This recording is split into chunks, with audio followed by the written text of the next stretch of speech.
Libre ensemble, Catherine Ax, Jacques Nizan. Bonsoir à toutes et à toutes, bienvenue dans Libre Ensemble. Je suis ravie de vous accueillir ce soir et d'accueillir notre invité Raphaël Enthoven. Bonsoir Raphaël. Vous le connaissez tous, Raphaël Enthoven est philosophe, essayiste, animateur de radio et de télévision, agrégé de philosophie, il a enseigné dans les lycées, les universités, ainsi qu'à Sciences Po et Polytechnique, alors auteur de nombreux essais. Néanmoins, ce soir, on le reçoit pour son deuxième récit, Krasnaïa, une satire animalière qui dépeint, non sans humour évidemment, les petits travers de nos idéologiques de notre temps. Raphaël Enthoven. Je donne rapidement le pitch, vous voulez bien, sans tout déflorer, évidemment. Après une catastrophe ayant chassé la majorité des humains, les animaux de cette terre, en tout cas de cette ville, de cette région, dont on parlera après, se sont organisés en communautés plus ou moins égalitaires, élisant un anima.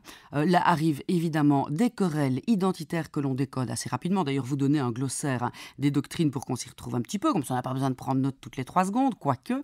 Le femélisme, qu'on pourrait attacher au féminisme évidemment, l'albinisme, l'antiracisme, l'animalisme, le nationalisme, voire le suprémacisme, et même le fraternoragisme, l'islamo-gauchisme. Bon, on va commencer par le mot. Krasnaïa, ça vient d'où, ça, Krasnaïa, ça vient du russe.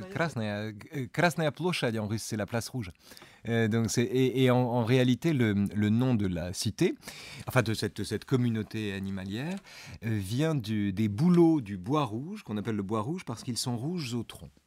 Et c'est comme ça que le nom est resté. Et puis tout commence par un feu. Donc c'est et tout commence par un feu, évidemment. Tout commence par un feu dans le bois rouge, un feu dont la communauté animale, qui pose un grave problème à la communauté animale, c'est-à-dire qu'à part les blessés, se pose la question de savoir s'il n'y a pas un criminel parmi eux. Ce qui pour l'instant faisait l'objet d'un déni collectif. C'était pas la faute, mais c'est la faute de l'un des leurs, on le découvre. C'est la faute de l'un des leurs parce que c'est un feu qui n'est précédé d'aucun orage.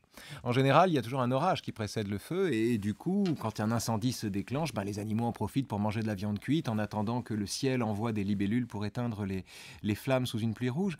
Et là, alors évidemment, les libellules arrivent, les flammes sont éteintes, etc. Mais il n'y a pas eu d'orage. C'est donc qu'il y a bien un animal qui a tenté de mettre le feu, qui a voulu mettre le feu. Il y a donc un criminel parmi eux. Et toute la société, toute la communauté, depuis sa création, depuis qu'il faut organiser la vie entre herbivores et carnivores, repose sur la négation de la culpabilité. Ils reconnaissent les morts, éventuellement les meurtres, mais il n'y a pas de coupable. Ou alors quand on tombe sur un coupable, on l'excuse, on l'explique, etc., etc. Et là, on est confronté à quelqu'un qui a mis le feu à une prairie. Comment on fait ? Alors, vous ne vous en cachez pas, vous avez été fasciné par La ferme des animaux de George Orwell. Sur le bandeau du récit, d'ailleurs, la phrase célèbre « Tous les animaux sont égaux, mais certains sont plus égaux que d'autres ». Pourquoi avoir voulu, à votre tour, proposer un récit comme George Orwell l'avait fait ? Et quel était le point de départ, l'étincelle ? Il y a plusieurs raisons à ça. D'abord parce qu'Orwell se lit à tous les niveaux. Orwell se lit à la fois au premier degré comme une histoire d'animaux marrante. Enfin, La ferme des animaux peut se lire à la fois... Les enfants doivent le lire chez nous. Les enfants peuvent le lire à 9 ans, 10 ans, il n'y a aucun problème. On le lit comme une histoire drôle, comme une histoire amusante, comme une sorte de planète des singes. Bon. Et puis, on peut aussi accéder au second niveau. C'est la même chose avec La peste de Camus, qu'on peut lire comme un combat contre une maladie, comme le combat contre la peste brune. Et ces deux niveaux de lecture font que j'y tenais beaucoup, en fait. Ça me paraissait un point très important. Le second point, à mon avis très important, c'est que Orwell décrit des dictatures et renseigne sur nos démocraties. Il renseigne, dans 1984, on parle de cancel culture, à la façon d'Orwell. Dans la ferme des animaux, les propagandes qu'il décrit ressemblent au despotisme sournois qu'on trouve en démocratie. Et puis, ce qui a donné ce qui m'a donné envie de l'écrire, c'est le constat qu'à Tchernobyl, dans la zone d'exclusion autour de Pripyat, la ville qui avait été construite autour de la centrale, dans les environs. La radioactivité étant un problème nul pour les animaux prolifèrent, prospèrent. Donc il y a des loups, des lynx, des bisons, des ours, des serpents, tout ce qu'on voudra. Et ça, c'est un fait avéré, vous ne l'avez pas inventé. Tout à fait, ça c'est un fait avéré. Et ce qui est avéré également, c'est qu'une grande partie de la population est albinos. Ce qui me donnait, moi, tous les éléments d'une transposition. Voilà. Alors, vous pensez que ce récit, vous auriez pu l'écrire il y a 10 ans, 20 ans, voire 5 ans, ou c'est aujourd'hui où on arrive quand même à... Non, j'aurais pu l'écrire, mais je ne l'aurais pas écrit de la même manière. De nos problèmes. J'aurais pu l'écrire, mais je ne l'aurais pas écrit de la même manière. D'abord parce que moi-même, j'étais moins pétri de l'urgence qu'il y a à défendre la République et la démocratie, parce que je les sentais moins attaqués. Alors peut-être était-ce une illusion d'ailleurs, mais enfin bon, le fait est que j'en voyais moins l'urgence. Et puis parce que l'âge identitaire que nous vivons aujourd'hui n'était pas encore si prégnant. C'est-à-dire qu'il y a quelques années, il lui semblait ahurissant que quand quand la rédaction d'un journal satirique est décimée, certaines personnes s'aventurent à dire qu'ils ne l'ont peut-être pas volé. Il y a quelques années, il lui semblait ahurissant que quand une fille se fait agresser dans la rue, on lui reproche la taille de sa jupe. Il y a quelques années, il lui semblait invraisemblable qu'on réclame le droit de porter un vêtement sexiste dans des salles de classe. Et ainsi de suite. Et c'est la montée en puissance de ces questions-là. Et puis surtout, il y a quelques années, il eût été impensable que la gauche de France se mette à soutenir des intégristes, des islamistes et à noyer un péril objectif dans des considérations sociologiques. Et c'est l'apparition de tout ça aussi qui a dicté chez moi l'urgence de l'écrire et le sentiment qu'il fallait, pour lutter efficacement contre ça, en montrer les mécanismes mortifères. Vous commencez par une table rase, puis une guerre civile avec une victoire des herbivores, ce qui est étonnant parce qu'effectivement, ça bascule. La loi du plus fort c'est pour ça, bascule. C'est très important. En fait, au départ, quand les hommes s'en vont, quand les humains s'en vont, il reste les animaux. Et il y a une guerre qui immédiatement surgit entre herbivores et carnivores. Et les herbivores sont gouvernés par Zosim, enfin sont dirigés par Zosim, chef de guerre, et ils reçoivent le coup de main providentiel des faucons. Parce que le dimorphisme des faucons est à l'avantage des femelles. Or, comme les herbivores sont pour l'égalité mâle-femelle, le fait que le dimorphisme des faucons soit à l'avantage des femelles fait que soudain des prédateurs qui sont en haut de la chaîne alimentaire se mettent à soutenir les herbivores. Et du coup, les herbivores l'emportent. Et c'est très important que les herbivores l'emportent parce que les herbivores ont besoin de lois. Alors que les carnivores n'ont besoin que de la loi du plus fort. Donc les herbivores ont besoin, eux, pour survivre, d'introduire de l'égalité dans l'animalité.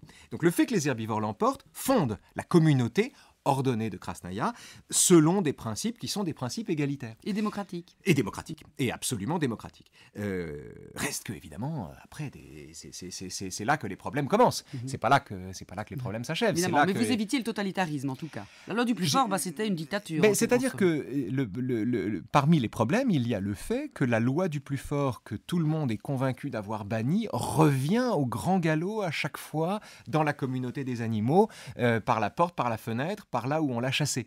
Et qu'il est beaucoup plus difficile qu'il ne pense de faire l'économie de la loi du plus fort dans un régime qui se veut égalitaire. Alors, on parle démocratie, on parle liberté, on va en reparler. Vous avez, profité de toute cette liberté pour écrire ce récit? C'est différent que d'écrire un essai, de se baser sur d'autres pensées, d'autres philosophes. Là, alors, c'est une forme de liberté intéressante. D'abord, j'avais une liberté totale. Je me suis toujours senti libre d'écrire ce que je voulais. Mais vous savez, quand vous écrivez un essai, vous pouvez vous interrompre, vous pouvez écrire autre chose. La volonté prend avantageusement le relais du désir. Alors que quand vous écrivez un récit, que vous êtes happé par le récit que vous écrivez, d'une certaine manière, vous n'avez pas le choix d'écrire ce que vous écrivez. Et cette absence de choix est une expérience de liberté. De vraie liberté. C'est-à-dire, non pas la liberté frivole de celui qui fait ce qu'il veut, mais la liberté profonde de celui qui n'a plus le choix. Et qui est tout entier à son objet. C'est ça que j'ai ressenti, moi, en écrivant ce texte. L'écriture d'un récit qu'on veut drôle, qu'on s'amuse beaucoup à écrire et dont on espère que l'amusement est contagieux. C'est le but, oui, c'est de s'amuser en Bien sûr. Si vous n'êtes pas happé par ce que vous écrivez, ça ne vaut pas le coup, en fait.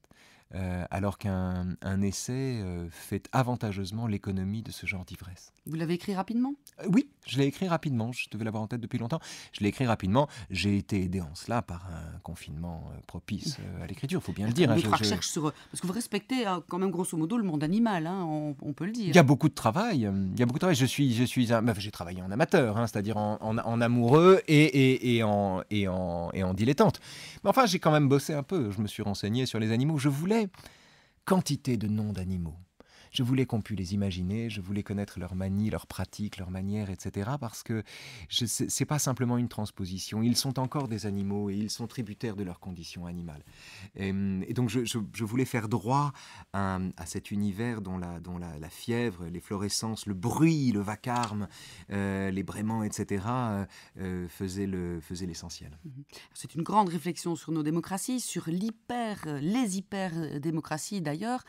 Ça fait longtemps que vous réfléchissez à ces questions-là. Est-ce qu'on a un point d'achoppement important là aujourd'hui ? Est-ce que on le dit, on n'arrête pas. Ça fait 1 an, 2 ans, nos démocraties sont malades. Elles le sont réellement. Et qu'est-ce qu'il faudrait pour les sauver ou pour les Elles guérir? sont malades structurellement. La démocratie est malade par elle-même. La démocratie est un régime qui produit des pathologies qui sont en elles-mêmes antidémocratiques. C'est ce que Tocqueville, au XIXe siècle, première moitié du XIXe siècle, appelait les despotismes sournois. La démocratie est malade parce que la démocratie produit de la loi du plus fort tout en créant de l'égalité, tout en souhaitant l'égalité, parce que la démocratie flatte en chacun le sentiment que l'égalité des droits est une égalité de compétences. On en voit les effets quand aujourd'hui on regarde Doctissimo pendant 10 minutes et on fait la morale à son médecin, si vous voulez. La démocratie est malade parce que les moyens digitaux dont nous disposons aujourd'hui peuvent donner à chacun la possibilité de vivre dans un monde parallèle sans jamais en sortir. Et puis la démocratie, c'est ce régime dont la grandeur est qu'elle repose sur la médiocrité des gens. C'est un régime dont la stabilité tient au fait que vous pouvez être égoïste toute votre vie sans jamais rencontrer la loi. Si vous ne il n'y a pas de problème, vous pouvez ne penser qu'à vous-même dans la mesure où vous respectez la loi, il n'y a pas de problème. Et donc, vivre en démocratie impose non pas seulement de jouir d'une liberté acquise, mais de défendre le maintien d'une liberté qui, sans cela, culmine dans l'autocensure. Et c'est à ça qu'on assiste. Si on prend par exemple en France le cas de Mila, la jeune Mila, une jeune fille qui a reçu des centaines de milliers de morts, qui vit comme une recluse et sous protection. Relayée par les réseaux sociaux, là, effectivement. Absolument. On est toujours beaucoup plus courageux à l'anonymat des réseaux sociaux. Qui vit comme une recluse et sous protection policière pour avoir dit qu'elle mettait un doigt dans le cul de Dieu. Bon. Lequel Dieu n'existant pas, si vous voulez, il ne pouvait pas s'en formaliser. De deux choses l'une, soit il a un corps et c'est pas Dieu, soit il n'existe pas et il s'en fout aussi. Donc... Mais enfin, peu importe. Et puis le blasphème n'est pas un problème en France. Il n'y a pas le droit, il n'y a pas de délit de blasphème. Donc, elle n'a rien fait de mal. Et la loi la défend en condamnant, après examen du dossier, tel ou tel harceleur. Mais ils sont des centaines de milliers. Cette jeune fille, cette jeune femme est défendue par la loi, mais elle doit être protégée par les citoyens. La seule jouissance de la liberté que la loi garantit en démocratie est suicidaire pour la liberté elle-même. On ne peut pas vivre en démocratie sans s'engager en faveur de la liberté, sans défendre la liberté. Et encore une fois, c'est l'intuition de Tocqueville. Au XIXe siècle, Tocqueville comprend que la liberté ne peut pas être le fait de se replier sur son précaré. La liberté est fatalement le fait de s'engager dans la cité. Parti, presse, association, peu importe la forme que prend l'engagement, il n'y a pas de liberté sans engagement dans la cité. C'est inévitable. Et la démocratie dépérit du sentiment que nous n'avons pas besoin de nous battre pour la liberté. Et c'est ce que je raconte. Comme disait Marc Frisch, pire que le bruit des bottes, c'est quand même le silence des pantoufles. Le silence des pantoufles est pire que le bruit des bottes, absolument. Par exemple, la France ne risque pas demain de devenir le Troisième Reich. En revanche, la France peut demain être gouvernée par des indécis, la presse peut demain être truffée de gens qui s'autocensurent parce qu'ils veulent éviter les emmerdes, et d'une certaine manière, la liberté est morte. Alors il faut renforcer cet état. Alors il faut constamment ressusciter et revivifier le droit et jouir pleinement du droit que nous avons de dire qu'on emmerde Dieu, qu'on emmerde les religions et qu'on est parfaitement libre de le penser. Et ceci est essentiel. Ceci n'est pas simplement l'expression d'une opinion, c'est la condition de la concorde, c'est la condition de la paix, la possibilité que nous avons de soumettre les instances divines à la raillerie, tout ce qui relève de l'imaginaire, à l'humour et à la discussion est une condition de liberté. À la seconde où ceci n'est plus possible et où la loi réprime ce qui choque et non plus seulement ce qui humilie, il n'y a plus de liberté. Donc c'est un enjeu de liberté en fait. La liberté n'est pas simplement la jouissance du droit de faire ce qu'on veut. La liberté, c'est la jouissance active du droit de dire et de penser ce qu'on veut quand bien même ça déplairait aux autres. Alors, qu'est-ce qui pourrait remplacer la démocratie ? Rien. Est-ce qu'il y a autre chose que la démocratie à mettre en place ? Non, il n'y a pas d'autre horizon. C'est tout le problème. C'est que c'est un double problème. D'abord, il n'y a pas d'alternative. Il n'y a pas mieux. Et même ceux qui critiquent la démocratie le font au nom de la démocratie. Aujourd'hui, en France, par exemple, il y a des tas de gens pour dire « on vit en dictature ». Donc c'est au nom de la démocratie qu'ils critiquent la démocratie. Alors après, bon, il faut s'interroger sur le désir qu'on a de penser en démocratie, qu'on vit en dictature. Et justement... Là, vous parlez des antivax. Par exemple, les antivax, mais pas que. Les gilets jaunes aussi, c'est pareil. Oui. C'est-à-dire, l'idée qu'on nous vit impose en des lois dictature, liberticides que signifie pour notre le fait, bien. Mais c'est-à-dire, que signifie le fait de croire qu'on vit en dictature dans un monde où la loi est la même pour tous et où les gouvernants sont élus ? et où les lois sont votées par un parlement. Parce qu'on aurait envie de dire... Va en Corée du Nord, mon garçon, va en Chine, va en Russie. Oui, on ne peut pas faire le bien des gens contre leur... Non, contre leur liberté. Leur liberté. Voilà, contre leur liberté. Et puis, mais qu'est-ce que ça signifie, ça ? Ça signifie qu'en démocratie, on s'ennuie. Ça signifie qu'en démocratie, on n'a pas d'horizon, on n'a pas d'au-delà. La difficulté de la démocratie, c'est que c'est un régime qui vous libère tout en vous privant d'horizon, tout en vous privant d'au-delà. Vous êtes libre dans un aquarium. Et le désir que l'on a de penser que nous vivons en dictature est aussi une façon de donner un sens à sa vie, est aussi une façon d'occuper sa vie. De la même manière que Tocqueville disait que sans religion, les démocraties dépérissaient parce que les religions rendaient le sens de l'espérance et servaient d'au-delà à un monde qui n'en a plus. Et qui, pour cette raison, et avait pour cette raison une fonction très importante dans la construction même, dans la colonne vertébrale d'une société. Une démocratie nous expose au péril majeur d'une liberté sans adversaire. Un des grands pays démocratiques qu'on a toujours regardé comme un modèle, les États-Unis. Vous dites, bah oui, la démocratie nous ennuie, on s'embête, pas tellement. Là, on a vécu pendant quelques années avec un Donald Trump qui nous amusait beaucoup.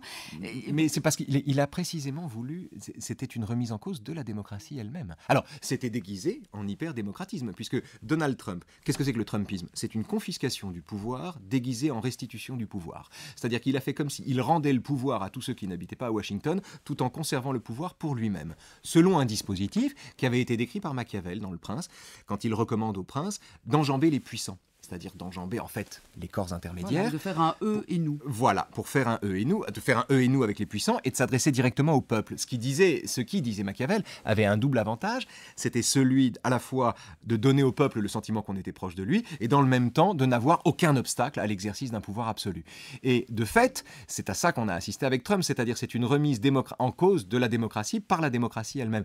Et alors on n'aurait jamais vu ça non plus il y a 5, même 10 ans. Et puis on terminera avec les États-Unis, mais enfin c'est quand même vers eux qu'on regarde toujours un petit peu, qu'un président soit élu comme Biden parce qu'il avait en face de lui Trump. Donc c'est pas pour un programme, pas pour des idéologies, mais contre autre chose. Alors c'est pas la première fois que ça arrive. Hollande avait été élu contre Sarkozy en France. Et puis souvent d'ailleurs le dépit ou la lassitude du candidat qui cherche son renouvellement joue souvent en faveur de l'impétrant nouveau. Ça c'est déjà vu. Le cas de Trump est quand même très particulier, très très particulier.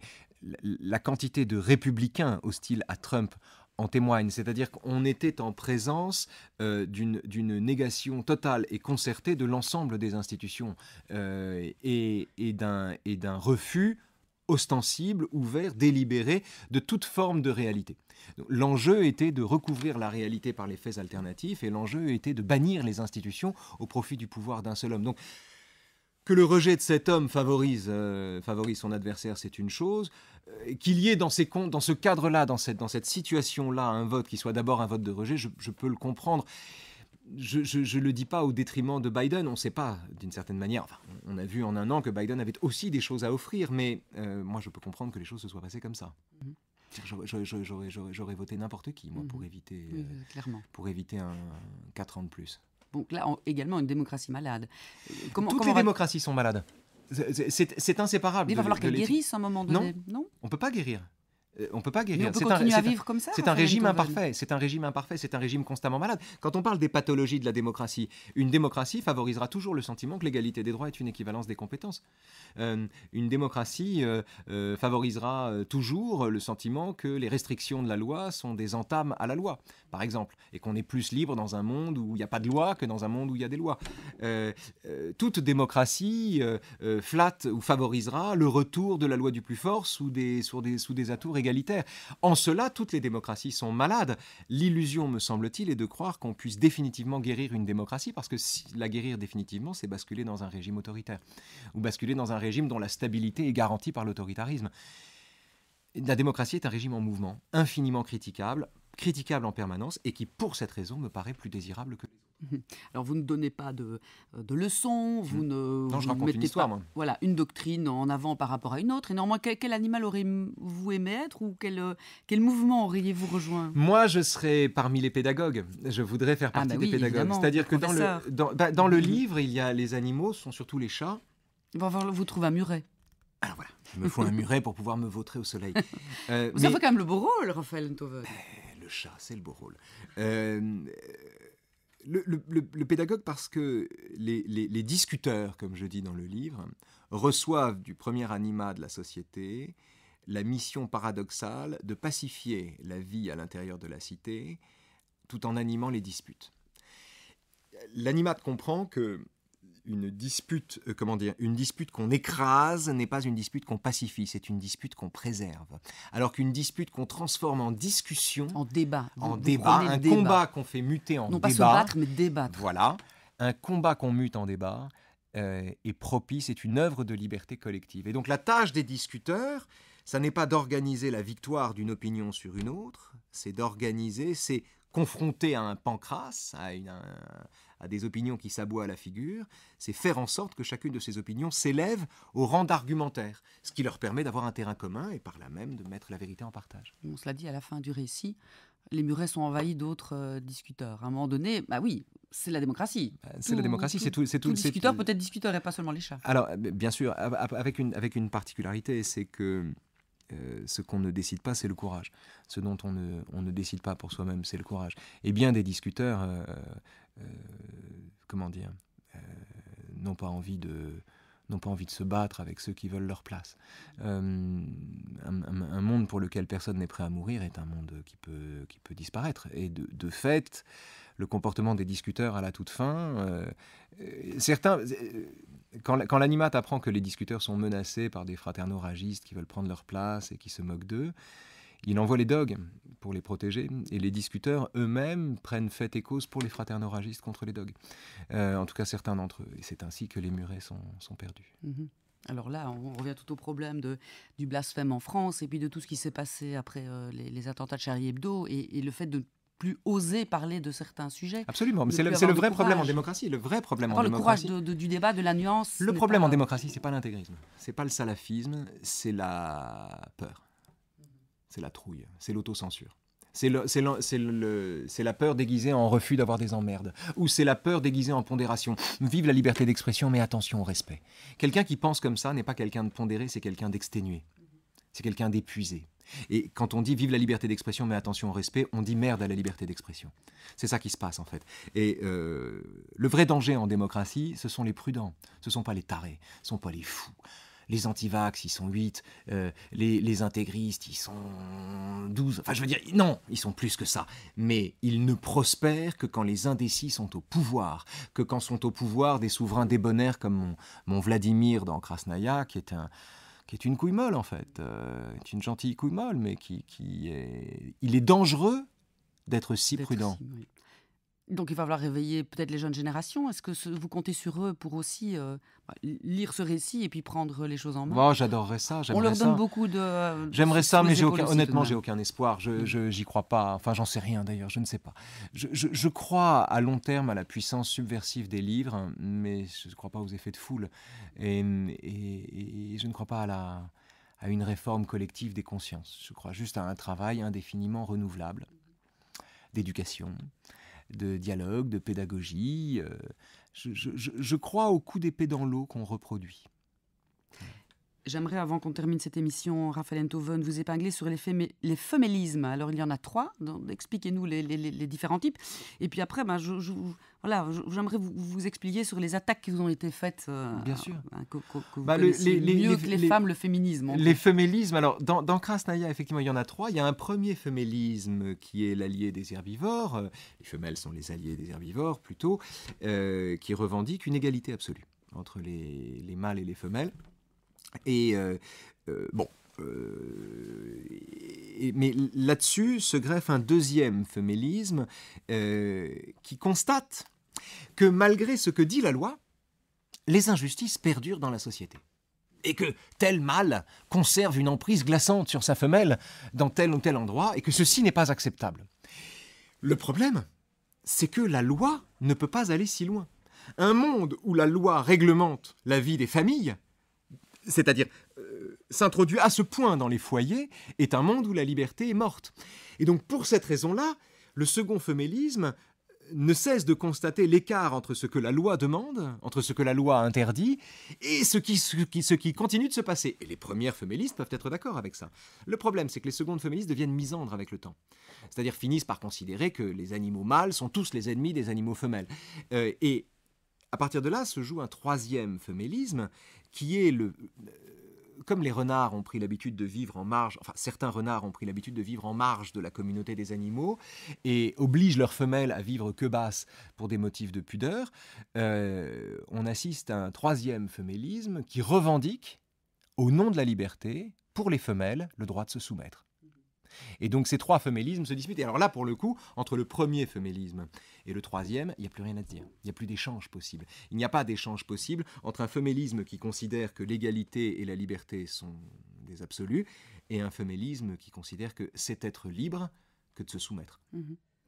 Alors pourquoi ces attaques contre vous? Donc, est-ce que vous préconisez un féminisme plus qu'un autre? Est-ce que vous dites telle femme est une bonne féministe, telle autre est une mauvaise féministe? Non, je ne dis pas bonne ou mauvaise féministe. Je suis féministe à ma manière. Ce n'est pas telle femme ou tel homme. D'abord, le féminisme n'est pas la propriété des femmes, comme l'antisémitisme n'est pas la propriété des juifs, etc.